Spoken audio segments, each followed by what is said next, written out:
The NFL draft is less than a week away. Finally.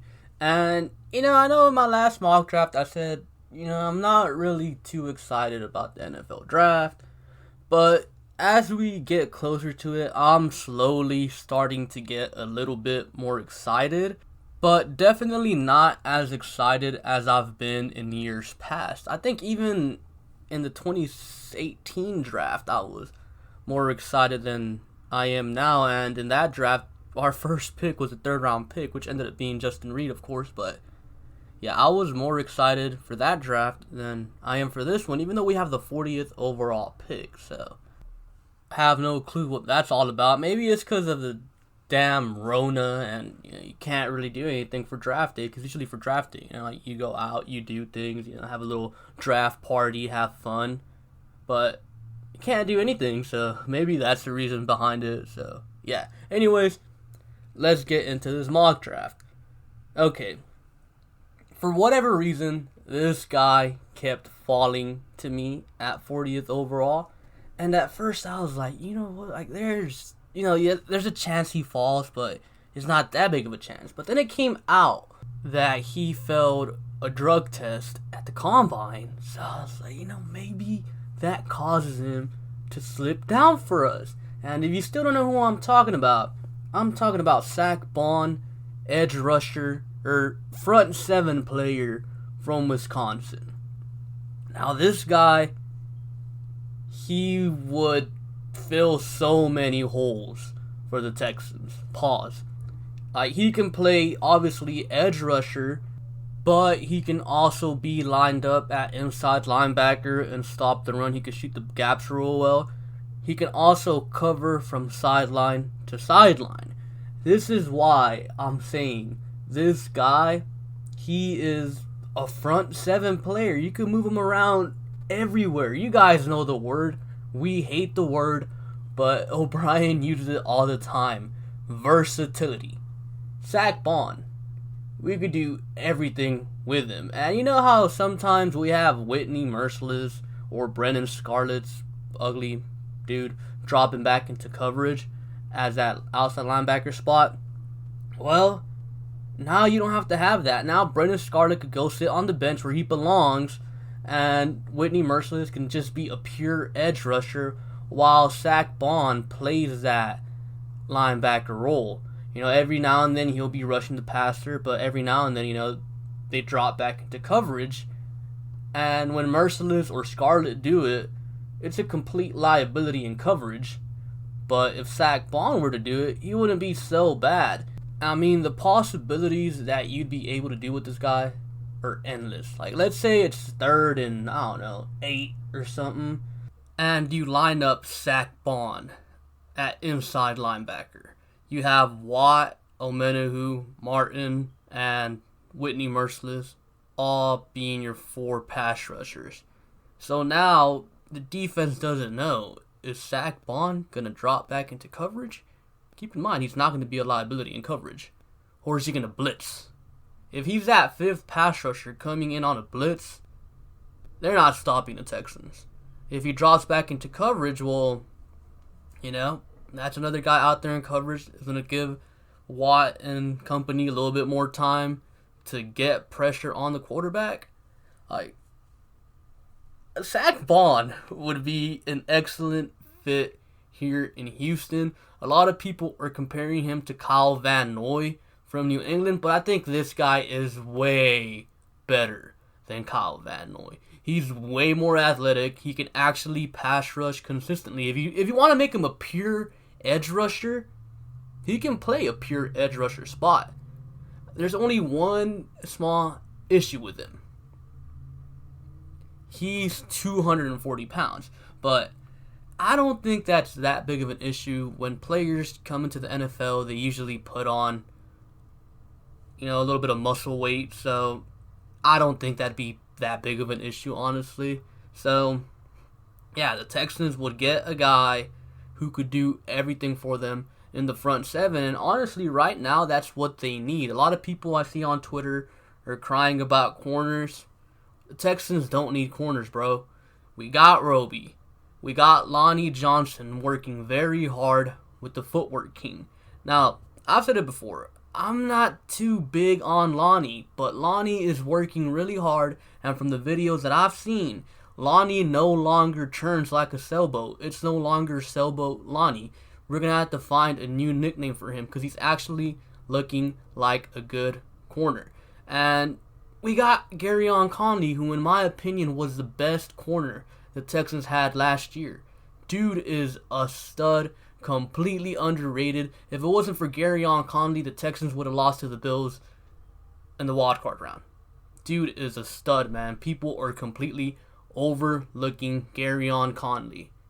I mean, just the other day, PFF put out some stats about Garyon Conley. He was like the 9th most targeted corner since coming to Houston. So, like, during that time frame, I think week 8 till the divisional round, he was the 8th most targeted corner. He allowed a 44.1 completion percentage, which was 6th in the league. He had 13 pass breakups, which was 2nd in the league, and he allowed a 73.6 passer rating when targeted, which was 20th in the league. Now keep in mind, Garyon Conley came in mid-year and had to learn on the fly. Garyon Conley's going to have a whole offseason, he's going to have a whole year of experience, or half a year of experience playing with the Texans. So next year, he's going to be even better. Not only that, the Texans had absolutely zero pass rush this last season, and Romeo Crennel wasn't doing him any favors by playing him 10 yards off the line of scrimmage. So add in pass rush, add in, Conley playing closer to the line of scrimmage where he excels at.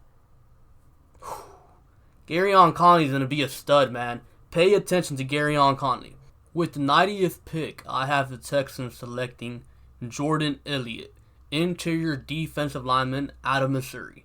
So, with the first 2 picks, the Texans get 2 front 7 players. Like I said, that front 7 needs a whole lot of help. Secondary, in my opinion, it's fine. We need to generate more pass rush. We need more depth up front. We need players that can make an impact up front. And Jordan Elliott is a little bit raw, but he gets the job done. He can stop the run, he can anchor defenders, and every now and then he can get some pass rush going. Now, he is a raw prospect. He does need to work a little bit on leverage. He needs to add a little bit more pass rush moves, but he does have the ability to pass rush. He has shown the ability to pass rush. And the reason why I'm okay with taking a guy that's a little bit raw is because we have Anthony Weaver. Anthony Weaver is very good at developing defensive linemen. And it's already been said that Anthony Weaver will continue to work with the defensive linemen. Now, J.J. Watt, he was J.J. Watt before Weaver got here. But he turned DJ Reader from, I think it was a 5th or 6th round pick, into arguably the best nose tackle in the league. And he got a big payday because of it. He turned Angelo Blackson from like a cast out 4th round pick into a pretty serviceable player. He turned Brandon Dunn from, I think, undrafted into a pretty good run stopper. Actually, I wouldn't even say pretty good run stopper. A good run stopper. So, this guy, Anthony Weaver, can develop defensive linemen pretty well. So, if you add in a guy like Jordan Elliott, who has, a little bit leverage issues every now and then, he needs to add a little bit more pass rush moves to really improve his game. You combine him with Anthony Weaver, and then maybe not this year in 2020, but in 2021, you'll have a guy who can definitely create havoc in the middle of that defense. A guy who can push the pocket, a guy who can get to the quarterback. And the reason why I'm okay with taking a guy that's a little bit raw in Jordan Elliott is because we got Timmy Jernigan as well. Now, obviously, Timmy Jernigan doesn't have the greatest injury history these past 2 years, but it's fine in my opinion because he's going to be in a rotation with Omenahu, Dunn, Blackson, maybe Carlos Watkins, and then, you throw in Jordan Elliott as well. So he's not really going to play 100% of the snaps, so the chances of him getting injured would be kind of slim to none. So Timmy Jernigan can be our guy for this year while Jordan Elliott gets a little bit of reps. He learns from Timmy Jernigan. And maybe in obvious passing situations, he throw in Omenihu and Jordan Elliott on the inside to get some pressure while Watt and Whitney Merciless or Jacob Martin rush from the edges. And he would just add in another body. Because, see, my issue with Romeo Crennel is he never or hardly ever subbed players in and out of the lineup. Like J.J. Watt, Whitney Merciless, they play pretty much 100% of snaps unless they get dinged up and then have to step out. But for the most part, they play 100% of snaps. You got players like Omenihu, Jacob Martin. You're going to have Sack Bond. You're going to have Jordan Elliott. Watt and Merciless do not have to play 100% of snaps. That's the reason why the Texans blow so many fourth quarter leads. Because these pass rushers, by the time we get to the fourth quarter, they're gassed out. Give them some breaks. It's okay if J.J. Watt plays 80% of snaps all season long. It's okay if Whitney Merciless plays 80% of snaps all season long. Because they're at that point in their career. You got Jacob Martin in limited time. Dude got a bunch of pressure. Use them. You got Omenihu. Dude's working really hard to improve. Use them. You're going to have Jordan Elliott, Sack Bond. Use them. Sub players in and out. It's okay to sub players in and out in the NFL. And hopefully Anthony Weaver understands that and isn't stubborn like Crennel and leaves his players out there to get all tired and gassed out by the fourth quarter. With the next pick, I had the Texans selecting Zach Moss, running back out of Utah. Now, okay, I love Jonathan Taylor, love DeAndre Swift, like J.K. Dobbins. I think those three are without a doubt the top three running backs in the draft.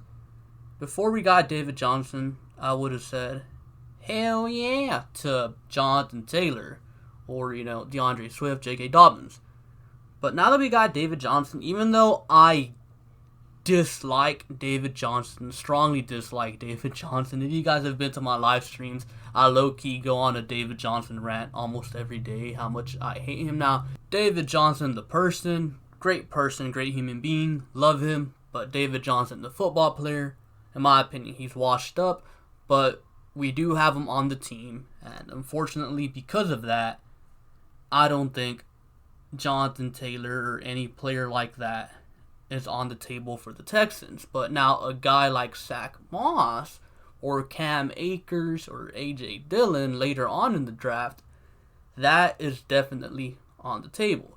Now, Zach Moss, he's 5'9", 223 pounds, and he is a punishing running back. Like, he will run through you, a very patient runner.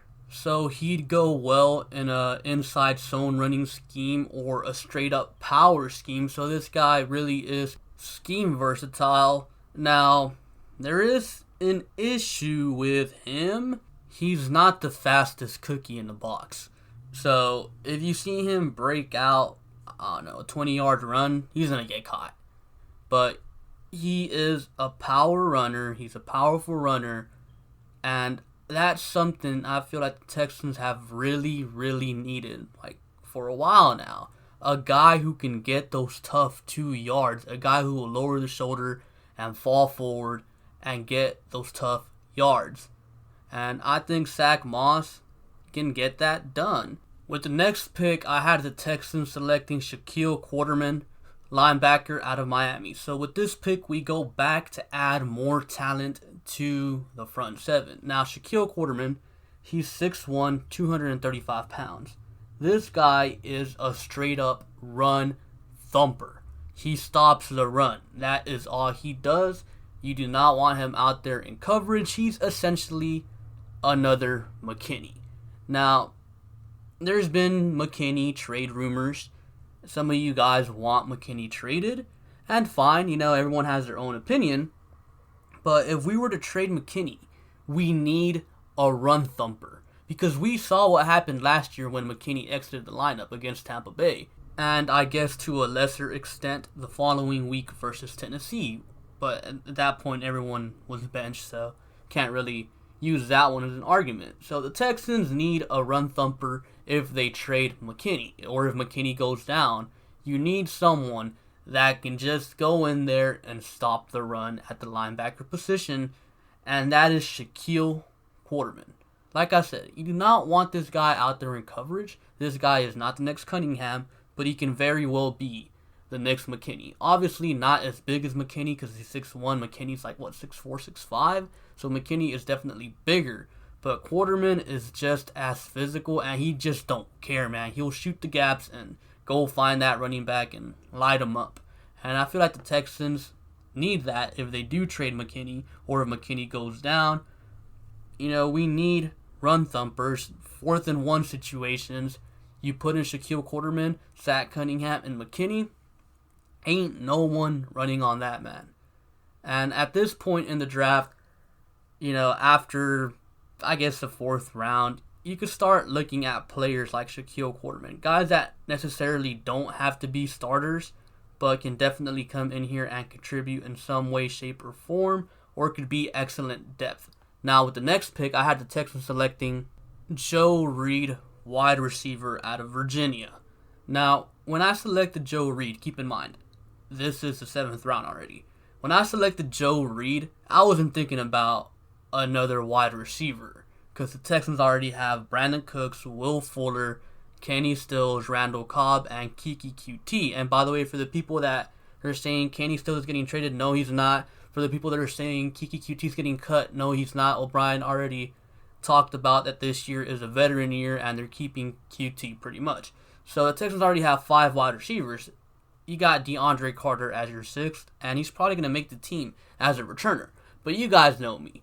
I hate DeAndre Carter. I think DeAndre Carter is a scrub. So when I selected Joe Reed, I went for DeAndre Carter's replacement. Now, Joe Reed as a wide receiver, he's probably about as good as DeAndre Carter. Maybe he's got better hands, but nothing too spectacular. But as a returner, he's way better. He's got way better vision. I mean, there's been times where DeAndre Carter, he just fair catches at like 5 yard. Like, bro, what are you doing?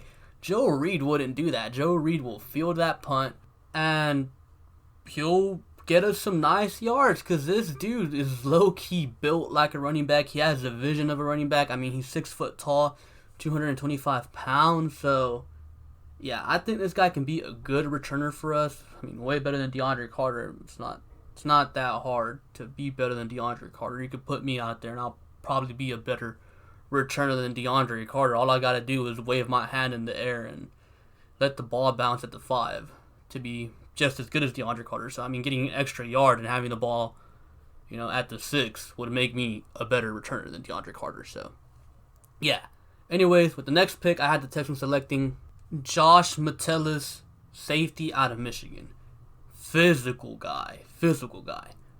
Box safety. I've been saying the Texans need a box safety, and Josh Metellus can be that guy. Dude is physical. He don't care. He could be out there on run support, and he can cover a little bit like the underneath stuff. Obviously better than McKinney or Shaquille Quarterman could.